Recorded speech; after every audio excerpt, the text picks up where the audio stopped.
കൊളംബിയയെ തകർത്ത് തരിപ്പണമാക്കി ജീവനോടെ മണ്ണിനടിയിൽ മല്ലിടുന്ന മനുഷ്യർ.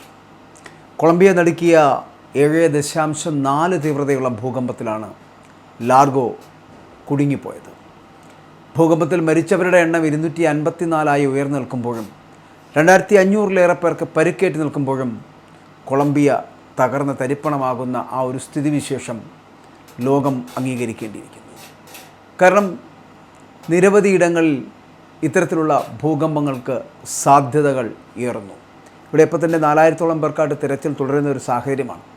തകർന്നടിഞ്ഞ കെട്ടിട അവശിഷ്ടങ്ങൾക്കിടയിൽ ഇനിയും ജീവനോടെ ആരെങ്കിലും കുടുങ്ങിക്കിടക്കുന്നുണ്ടോ എന്ന് വളരെ കൃത്യമായിട്ടുള്ള പരിശോധനകൾ, ആ പരിശോധനയ്ക്കായിട്ട് സമയബന്ധിതമായിട്ട് ഊർജിതമായിട്ടുള്ള രക്ഷാപ്രവർത്തനം അതിങ്ങനെ അവിടെ പുരോഗമിക്കുന്നുണ്ട്. സത്യത്തിൽ കൊളംബിയ തകർന്നു പോവുകയായിരുന്നു. കാണാതായി പോയത് ആയിരക്കണക്കിന് ആളുകളെയാണ്. ലോകത്തെ നടുക്കിക്കൊണ്ടാണ് കൊളംബിയയിലുണ്ടായിട്ടുള്ള ഇത്തരത്തിലുള്ള ശക്തമായിട്ടുള്ള ഭൂചലനം. ആ ഭൂചലനത്തിൽ കനത്ത ആളപായവും വൻ നാശനഷ്ടങ്ങളും ഒക്കെ രേഖപ്പെടുത്തുകയും ചെയ്തിട്ടുണ്ട്. ഭൂമിയുടെ കുലുക്കത്തിൽ പ്രദേശം മുഴുവനും നിലംപൊത്തിയപ്പോൾ വലിയൊരു ദുരന്തമുഖത്താണ് ഇപ്പോൾ ആ രാജ്യം നിൽക്കുന്നത് എന്ന് പറയാം. ഇതുവരെ ഇന്ന് ലഭ്യമാകുന്ന ഏറ്റവും പുതിയ കണക്കുകൾ പ്രകാരമാണ് ഏകദേശം 254-ഓളം പേർ കൊല്ലപ്പെട്ടിട്ടുണ്ട് എന്നുള്ള ഔദ്യോഗിക വിവരങ്ങൾ പുറത്തു വരുന്നത്. പ്രകൃതിയുടെ ഈ ക്രൂരമായിട്ടുള്ള വിടപറച്ചിൽ അന്താരാഷ്ട്ര സമൂഹത്തെയും കടുത്ത നടുക്കത്തിലാഴ്ത്തിയിരിക്കുകയാണ്. മരണസംഖ്യ ഉയരുന്നതിനൊപ്പം തന്നെ പരിക്കേറ്റവരുടെ എണ്ണവും ഞെട്ടിപ്പിക്കുന്നു എന്നുള്ളതാണ്. ഈ ദുരന്തത്തിൽ മരിച്ചവരുടെ എണ്ണം 254 നിൽക്കുമ്പോഴും ഏകദേശം 2500-ഓളം പേർക്ക് പരിക്കേറ്റിട്ടുണ്ട്. ഇതിൽ പലരുടെയും നില അതീവ ഗുരുതരവുമാണ്.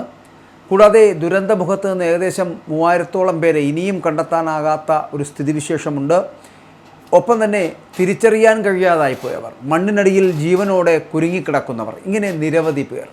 അപ്പോൾ ഇവരെക്കുറിച്ചുള്ള വിവരങ്ങൾ ലഭ്യമാക്കാൻ സാധിക്കാത്തത് ആശങ്ക ഇരട്ടിപ്പിക്കുകയാണ്. 1000-ലധികം വീടുകൾ പൂർണ്ണമായിട്ടും തകർന്ന് തരിപ്പണമായതോടൊപ്പം മറ്റ് നിരവധി വീടുകൾക്ക് കനത്ത കേടുപാടുകളും സംഭവിച്ചു കഴിഞ്ഞിരിക്കുന്നു. തലയ്ക്കുമേൽ മേൽക്കൂര പോലുമില്ലാത്ത ലക്ഷക്കണക്കിന് ആളുകളാണ് തെരുവിൽ ഇങ്ങനെ അലയുന്നത്. അവർക്ക് കിടക്കാനൊരിടമില്ലാതെ തെരുവിൽ അലയേണ്ട ഒരു സ്ഥിതിവിശേഷത്തിലേക്ക് എത്തിച്ചേർന്നിരിക്കുന്നു. തകർന്നടിഞ്ഞ കെട്ടിടാവശിഷ്ടങ്ങൾക്കിടയിൽ ഇനിയും ജീവനോടെ ആരെങ്കിലും കുരുങ്ങിക്കിടക്കുന്നുണ്ടോ എന്ന് പരിശോധിക്കാനായിട്ട് സമയബന്ധിതമായിട്ട് ഊർജിതമായിട്ടുള്ള രക്ഷാപ്രവർത്തനങ്ങൾ ആ പ്രദേശത്ത് പുരോഗമിക്കുന്നുണ്ട് എങ്കിലും രക്ഷാപ്രവർത്തകർ മിനിറ്റുകൾ പോലും പാഴാക്കാതെ ജീവനും കൊണ്ട് നടത്തുന്ന ഈ പരിശ്രമം വലിയ പോരാട്ടമായിട്ട് മാറുകയാണ് അവിടെ. എങ്കിലും ദുരന്തത്തിൻ്റെ വ്യാപ്തി എന്ന് പറയപ്പെടുന്നത് വളരെ വലുതാണ്. അതുകൊണ്ട് തന്നെ രക്ഷാപ്രവർത്തനം പൂർണ്ണതോതിൽ എത്തിക്കുവാൻ കനത്ത വെല്ലുവിളികൾ ആ രാജ്യം നേരിടേണ്ടി വരുന്നു എന്നുള്ളതാണ്. പ്രകൃതിയുടെ ഈ വലിയ കോപത്തിന് മുന്നിൽ തകർന്നടിഞ്ഞ കൊളംബിയയെ പഴയ നിലയിലേക്ക് ഇനി തിരികെ കൊണ്ടുവരുവാൻ വലിയ തോതിലുള്ള പുനർനിർമ്മാണ പ്രവർത്തനങ്ങളും സഹായങ്ങളുമൊക്കെ ആവശ്യമാകുന്ന ഒരു ഘട്ടത്തിലേക്ക് ആ രാജ്യം എത്തിച്ചേർന്നിരിക്കുന്നു. ലോകരാജ്യങ്ങൾ പോലും ഉറ്റുനോക്കുന്ന ഈ ദുരന്തത്തിൻ്റെ ബാക്കി വിവരങ്ങൾ എന്ന് പറയപ്പെടുന്നത് വരും ദിവസങ്ങളിൽ അറിയേണ്ടതാണ്, കാത്തിരുന്ന് കാണേണ്ടതാണ്. ഇനിയും ഞാൻ ആദ്യം സൂചിപ്പിച്ചതുപോലെ 3000-ലോ 4000-ലധികം പേർ കാണാതാകുന്ന ഒരു സ്ഥിതിവിശേഷത്തിൽ അവർക്കെന്താണ് സംഭവിക്കുക? ആ കാണാതായവർ എന്ന് പറയപ്പെടുന്നത് മരണത്തിന് കീഴടങ്ങപ്പെട്ടവരാണോ? ഇങ്ങനെ കൊളംബിയയെ തകർത്ത് തരിപ്പണമാക്കി ദുരന്തഭൂമിയാക്കി മാറ്റുമ്പോൾ ജീവനോട് ആരെങ്കിലും മണ്ണിനടിയിൽ മല്ലിടുന്ന മനുഷ്യരുണ്ടോ എന്നുള്ള ഒരു ചിന്ത വല്ലാതെ വേദനിപ്പിക്കുന്നതാണ്. കൊളംബിയ നഗരത്തിന് അല്ലെങ്കിൽ കൊളംബിയ പോലൊരു രാജ്യത്തിന് ഇങ്ങനത്തെ ഒരു ദുസ്ഥിതി ഉണ്ടായത് മറ്റുള്ള രാജ്യങ്ങൾ കൂടി ചിലപ്പോൾ ഇത് നോക്കിക്കാണേണ്ടതാണ്. കാരണം ഈ ദുരന്തങ്ങൾ, ഇത്തരത്തിലുള്ള ദുരന്തങ്ങൾ ഈ പലപ്പോഴും ജപ്പാനിലും ഇന്തോനേഷ്യയിലുമൊക്കെ സംഭവിക്കുന്നത് പോലെ തന്നെയാണ് ഇപ്പോൾ കൊളംബിയയിലും സംഭവിച്ചിരിക്കുന്നത് എന്നുള്ളത്. പല രാജ്യങ്ങൾക്കും ഇത്തരത്തിലുള്ള ഭൂചലനങ്ങൾ ഉണ്ടാകാറുണ്ട്. പക്ഷേ ഇത്തരത്തിലുള്ള ഒരു പ്രകൃതിയുടെ ദുരന്തം, പ്രകൃതിയുടെ വലിയ കോപത്തിനിടയാക്കൽ എന്ന് പറയപ്പെടുന്നത് വലിയ നാശനഷ്ടങ്ങൾ ഉണ്ടാകുന്നു എന്ന് മാത്രമല്ല സാധാരണക്കാരായ ജനങ്ങളും ഒപ്പം തന്നെ ഒന്നും അറിയാത്ത നിരപരാധികളായിട്ടുള്ള മനുഷ്യരും മരണപ്പെട്ടു പോകുന്ന, അപകടത്തിൽപ്പെട്ടു പോകുന്ന വലിയൊരു ദുരന്തം തന്നെയാണിത്. പക്ഷേ ഞാൻ ആദ്യം സൂചിപ്പിച്ചതുപോലെ ലോകരാജ്യങ്ങൾ പോലും ഉറ്റുനോക്കുന്ന ഈ ദുരന്തത്തിൻ്റെ ബാക്കിപത്രമുണ്ട്.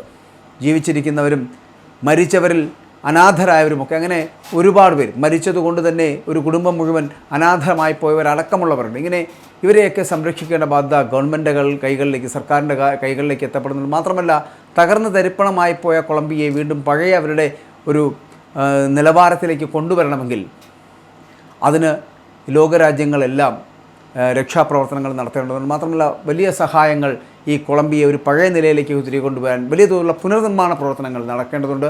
അത്തരത്തിലുണ്ടായാൽ മാത്രമേ വലിയ സഹായങ്ങളുണ്ടായാൽ മാത്രമേ പഴയ കൊളംബിയയായിട്ട് ഈ പഴയ നിലയിലേക്ക് ആ കൊളംബിയ എന്ന് പറയപ്പെടുന്ന രാജ്യത്തിന് കൊണ്ടുവരാൻ കഴിയുകയുള്ളൂ. ആ ദുരന്തങ്ങൾ വലിയ വേദനകൾ ഉളവാക്കുന്നതാണ്. കൊളംബിയയെ തകർത്ത് തരിപ്പണമാക്കിയ ഈ ഒരു ഭൂചലനം ബാക്കി ഏതൊക്കെ രാജ്യങ്ങളിൽ എപ്പോഴൊക്കെ വേണമെങ്കിലും സംഭവിക്കാവുന്നതുമാണ്.